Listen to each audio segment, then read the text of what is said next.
Oi gente, bem-vindos a mais uma resenha aqui no Investe Enriquece. Hoje essa resenha vai ser um pouquinho diferente, eu vou falar sobre o livro, só que de uma forma um pouco mais resumida. Eu vou falar as 3 coisas principais que eu aprendi com esse livro, então fique ligado e vamos comigo pro vídeo.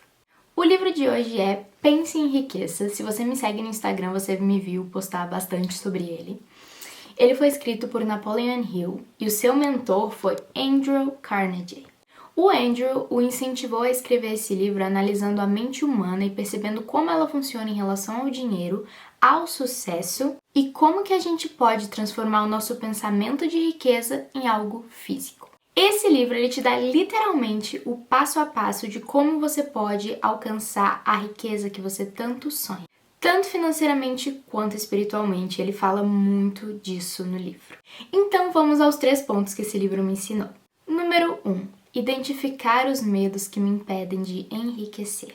Tem um capítulo dedicado somente a esses medos. Ele descreve perfeitamente os 6 medos mais comuns na sociedade. No livro ele fala que é super importante que você analise com o seu coração se você se identifica com algum desses medos e não se julgue, porque todo mundo tem um e tá tudo bem. Além de tudo, ele nos dá dicas de como que a gente pode superar esses medos para poder prosperar e crescer financeiramente. Eu vou falar quais são esses 6 medos e um pouquinho sobre cada um, só para vocês terem uma noção. Medo da pobreza, onde a indecisão, a procrastinação, a falta de ambição são os principais sintomas. Medo da crítica. Aqui os principais sintomas são não gostar de estar no meio das pessoas, ter uma personalidade fraca, ou seja, concordar com o que todo mundo fala sem nem parar para pensar de verdade, complexo de inferioridade, falta de iniciativa e falta de ambição também. Medo da doença. Se manifesta geralmente como autossugestão, ou seja, falando muito sobre doenças imaginárias que ele cria na cabeça. A hipocondria também é um sintoma bem sério. A autopiedade, que é você criar uma doença imaginária como desculpa para cobrir sua preguiça. Medo de perder o amor de alguém. Os principais sintomas são os ciúmes e ficar colocando defeito nas pessoas que a pessoa que você sente ciúme gosta. Então, a pessoa gosta de alguém e você fica... essa pessoa é péssima. Medo da velhice.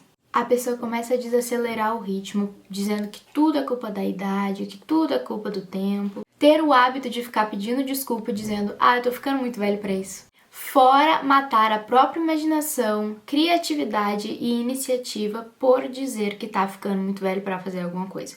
Quantas vezes a gente já não viu pessoas fazerem isso, né?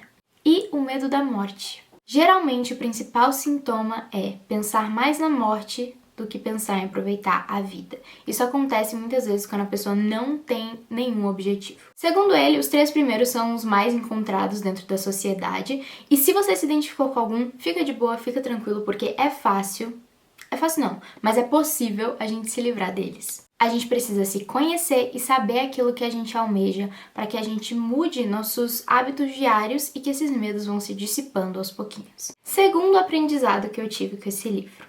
É possível desenvolver perseverança quando se tem um desejo ardente movendo você.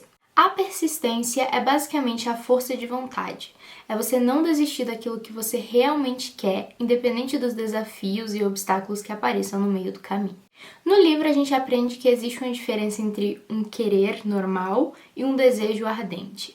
Quando a gente tem um desejo ardente, a gente pensa diariamente num plano para realizar esse objetivo e fazer com que ele se torne algo físico, algo real. Tem uma frase que ele fala no livro que eu preciso falar para vocês. Desejos frágeis levam a resultados frágeis, assim como um pouquinho de fogo só gera um pouquinho de calor. Se você detectar em si mesmo falta de perseverança, isso pode ser consertado montando um fogo mais forte sobre seus desejos. A vantagem é que a perseverança pode ser construída e desenvolvida aos pouquinhos dentro da gente. Aqui ele conta os tópicos principais para a gente construir a perseverança nos nossos corações. São eles: um propósito bem definido, desejo, autoconfiança, planos bem definidos, conhecimento preciso, cooperação, força de vontade e hábito. Além de tudo isso, ele fala 16 pontos que matam a perseverança dentro da gente, que às vezes a gente tem e nem sabe, e te dá 4 passos práticos para você desenvolver a perseverança dentro de você. A minha dica é: leia esse livro. Terceiro ensinamento que eu trouxe com esse livro: o poder imenso que 2 mentes ou mais exercem sobre um objetivo. No Pense e Enriqueça, ele fala demais sobre a mente mestra. O Eu vou te explicar. A mente mestra é nada mais nada menos do que um grupo de pessoas que se une para desenvolver um plano bem definido para alcançar determinado objetivo. É como ele mesmo diz, um grupo de cérebros conectados no espírito de harmonia, assim como um grupo de baterias elétricas, vai gerar mais energia do que uma única bateria. Ou seja, é muito mais vantajoso ter muitas pessoas pensando em planejar um plano bem sucedido para realizar determinado objetivo do que apenas uma mente. Napoleon Hill fala que se você tem um desejo ardente e quer muito realizá-lo, é necessário que você tenha esse grupo de mente mestra. Nesse grupo você vai unir pessoas que você confia, que estão em harmonia com seus objetivos, que não vão discutir por besteira e que têm capacidade para desenvolver um plano maravilhoso junto com você e com as outras cabeças pensantes para que vocês realizem o tal objetivo. Então, dessa forma, você vai ter várias baterias elétricas funcionando ao mesmo tempo, então vai acontecer que seu objetivo vai ser realizado muito mais rápido e de forma muito mais eficaz do que você imagina. Então, gente, muito obrigada por terem assistido até aqui. Eu adoro fazer resenha dos livros que eu leio. Logo, logo vai sair uma nova resenha. Lá no Instagram eu tô com uma série no IGTV chamada Textos Inesquecíveis. Lá eu pego uma ideia do livro que eu li e transformo em algo filosófico. Então não deixe de me seguir lá, o link tá aqui na bio. Um beijo e comentem aqui embaixo se vocês querem ver algum livro aqui ou qual conteúdo que vocês querem ver aqui no canal. Beijo!